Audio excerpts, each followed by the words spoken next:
Hey, this is Amazon Jude coming to you live from Wyoming, and I wanted to start tonight's segment. Today's February 3rd, 2017, and we've got Super Bowl Sunday coming up this weekend, and I am so proud of our President Trump, who is finally taking a day off after 2 weeks of running balls to the walls to try to get this country back on course and get us back to work and roll back these regulations and save our country. I want to tell you, man, Mel, you are a hot woman. I wished I looked like you when I was in my 30s. President Trump, you've got one hot looking lady there. She's intelligent. And, it's okay that you don't get out there and slobberbox all over each other when you haven't seen each other in a couple weeks. Because, like my husband and myself, we're not big on doing it in the public eye. Uh, it's after, well, you guys are what, married 12 years or 13 years? You get used to each other. My husband and I have been married 19 years, and our best passion is behind closed doors. Keep it that way. It's none of the world's business what your relationship is about. You just keep on doing what you're doing. I want you to be down in Mar Marlago. God, I can't even Marligo. But anyway, that is your safe zone. Have a great time. If anybody tries to give you any crap over it, remind the world that Hillary and Obama and Clinton's always spent time together over in Martha's Vineyard, meeting donors and pledgers and their Democrat Party people. And just because they didn't own the spot doesn't make it any difference. Taxpayers still footed the bill. So don't feel guilty about that at all. Kellyanne Conley, you know what? Nobody says people are perfect. I've made mistakes sometimes when I go to quote an article or whatever and I have to go back through it. You admitted your mistake. Uh, you're new at this. My God, you haven't been a public liar for 40 years, so it's pretty hard. I love the transparency in our new government. I love where we're going with it, and don't ever let them change you. That's what their heads are exploding over, is because they can't sink you or suck you into their lying, corrupt, uh, hide everything from the public. That's why we voted for Trump. That's why we voted for you. That's why we voted for Mike Pence. That's why we voted for all of you guys that are in power now. We're trusting you, and we're trusting you big time. And you're going to need people like us when 2020 rolls around, and we will be there. We have been there. We have your back right now at every moment when fake news media comes up with their, baloney about something that is so stupid, it's not even worth addressing most times. I do want to say something about the riots. I think it's time to let Sheriff Clark get a hold of some of these police departments. Somebody needs to override these mayors and cities that continue to riot over. They're not protesters. There's a big, huge difference. I remember the riots of '68. They were called riots because windows were being broken, property was being destructed. They hid behind, whatever they could. And these are not protesters. Protesters are like, You know, you stand with your signs outside of whatever's. Nobody gets hurt. Nobody has to get pepper sprayed. But I would urge, let's get a hold of this. Let them bleed for a couple more weeks. Eventually they'll tire out because I don't know how much money George Soros has or how much he wants to waste on this. But the fact remains, President Trump, you are a president. Mike Pence, you are a vice president.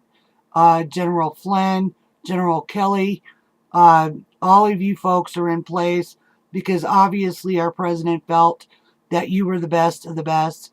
And you know what? I agree. I wanted to bring up one kind of thing that is probably going to be looked at as kind of an odd thing to say, but I think it's something, it's like the big fat yellow elephant in the room that nobody talks about. Now, we can all remember, or at least our old history books carried history on Germany and the Jews. And I don't mean to sound weird about this, but I can remember lots of trials on Nazi Germany officers that were tried in world courts, that were convicted, and many of them put to death. Now, I believe that the time has come that it's time to put up our war criminals, to admit to the world that we did have criminals running our government. And I can go back as far as Papa Bush. The first time I heard him mention through videos about a new world order. And here it is 50 years later, and I'm scared to death. I mean, Nazi Germany criminals were put up, and they paid the ultimate price. They were killed for their criminal behavior against humanity. And I think the United States, in order to get right with the world, we're going to have to put up our criminals too. We're going to have to admit that we backed criminal activity, that we backed picking winners and losers in governments that we had no business being involved in. And I know this is going to come out weird, but I try to stay as objective as I possibly can. I try to stay on the outside and look on the inside, and I try to see both sides of the coin, and then I try to see a third side of the coin. And to me right now, if you want to make things right with the rest of the world, we're going to have to put up our war criminals and let the world court judge them for their merits and their deeds, and let them decide what to do with them. And that includes the Bushes, the Clintons, Obama, many, many, many other countries that back this up. United States needs not to apologize, but put up the criminals and let them take their punishment, just like the Nazis had to.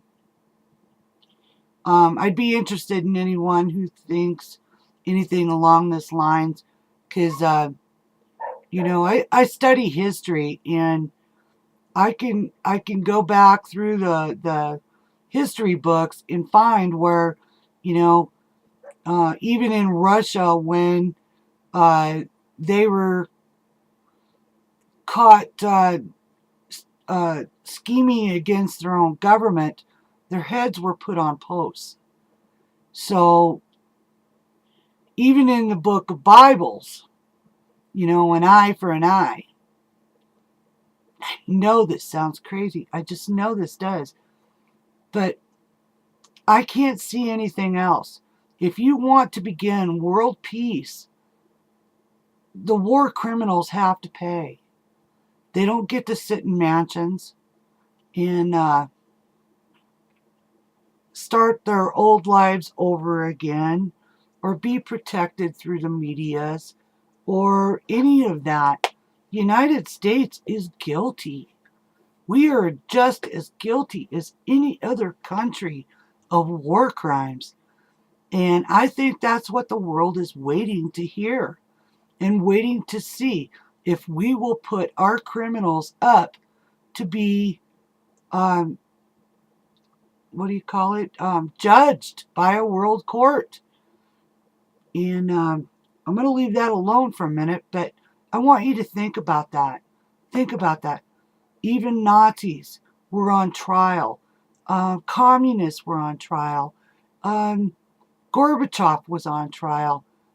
We have never put an American president or his cabinet members up on trial for the very same deeds of acts against humanity. And I believe that's why a lot of the Islam and Muslim countries just absolutely hate us. They want justice.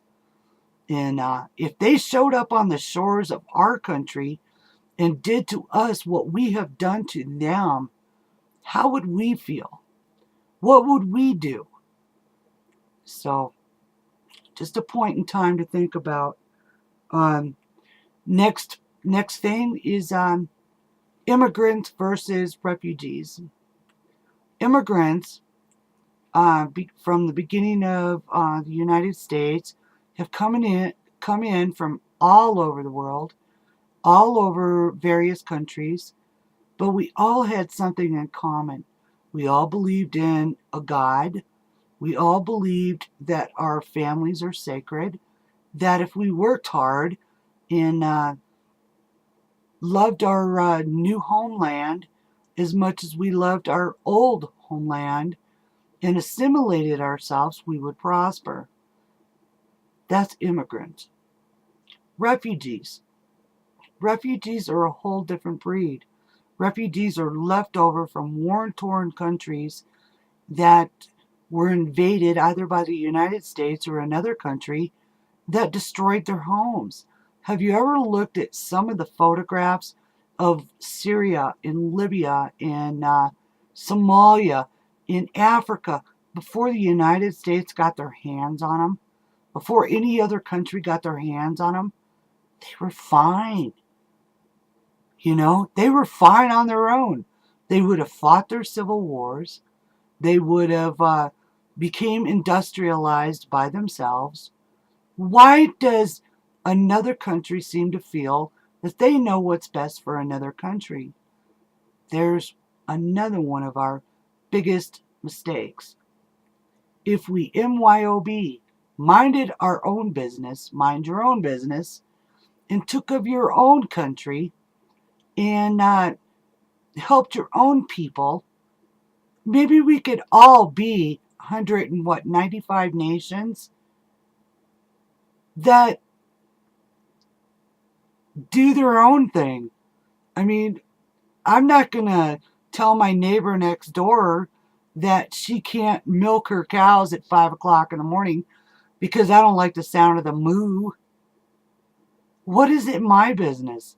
What you do in your own land, as in local planning and zoning, and that kind of thing, or your own country. We are not God. We cannot judge other nations for their beliefs, for their ways of doing things. If the people get tired of doing those things in that way, they will surely rise up. That is exactly what America was about. That's exactly what any country is about. If you don't like the way someone else is doing, then stay out of their business. Even as far as Mexico. Okay, they're fighting against this wall in Mexico. Why? Because of the drug cartel? Yes. Because billions of dollars are sent back from the United States over the borders to the families. Mexico's economy depends on American dollars. There's no doubt about it. And now that car factories and the rollback on taxes, they're not such a green pasture anymore. You remember, they don't have EPA, they don't have, all of these things that say they can't do this, they can't do that. They're paying, what, $1 an hour compared to $14 an hour in the United States. But the fact remains, they cannot rob our economy to prop up theirs. And that's basic. I read an article a long time ago talking about the wall. In as far as I could find, in 1992 or 94, Clinton had already authorized, and Congress had already authorized the money for a wall between Mexico and the United States. Sorry, I'm a smoker. Yeah, and Wyoming just raised our taxes on that 30 cents a pack of cigarettes because they can't get their spending under control. Population 500,000. They have more state employees than the private sector. So we're pretty screwed up here in Wyoming too. But anyway, getting back to the wall. The wall needs to be done. Every country in the world protects their borders, whether it be Turkey, United States, Iran, Iraq, whatever. They protect their borders. Why shouldn't we? There's no reason for it. And we need the wall. I listened to Nancy Pelosi the other day, and there was an audience member fella, older gentleman who has a ranch along the border of Mexico, and his dogs were out in the yard playing, and he thought it was a football. It turned out to be a human head.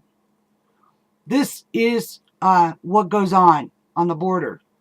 We lost a little over 5,000 soldiers fighting in Iraq. Well, his family has cleaned up almost 25 dead bodies along his border property. That's just the beginning. Anything from children to women. They had found trees, or should I say bushes, with women's panties on them for the rapes that have happened to women trying to cross over. Okay, now I understand this, and it offends me to no end, but we are allowing this to happen. I'm not sure why the Democrats would back this up at this point, except for the fact that maybe they're getting kickback somewhere or something. But why would you not want to secure your borders? I mean, really. We'll talk more about that later. I'm getting kind of pissed off over the border because the news media is making it sound like we're separating families, and it's not the fact. The fact remains, you want to come to this country, you come here legally. Otherwise, I have no empathy for you. Because right now, to me, you're stealing welfare benefits that my Vietnam vets could use, that my homeless could use, that my children in the Appalachians can use. And you know what? I'm family first. And family first is the American people.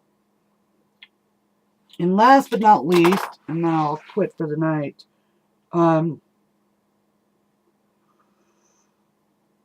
let's go back to, no, I guess that's good. That's good. But anyway, for the weekend, I want my president to have a great time. I want his vice president to know that you guys are kicking ass and chewing bubblegum, and I'm very, very proud of you. Sean Spicer, you got it. Don't take no shit from this media. Don't let them bully you. They have no clue. They sit around in their high heels and their parrots all they do is eat off each other like cannibals for news. They don't go out and pound the pavement. They don't go out and visit with anyone except the ones they want to go. And their polls are still as wrong as they were before the election, during the election, and after the election. So, with that, have a great weekend, Mr. President. Mel, I love you too, baby. And give Byron Baron a big old kiss for us.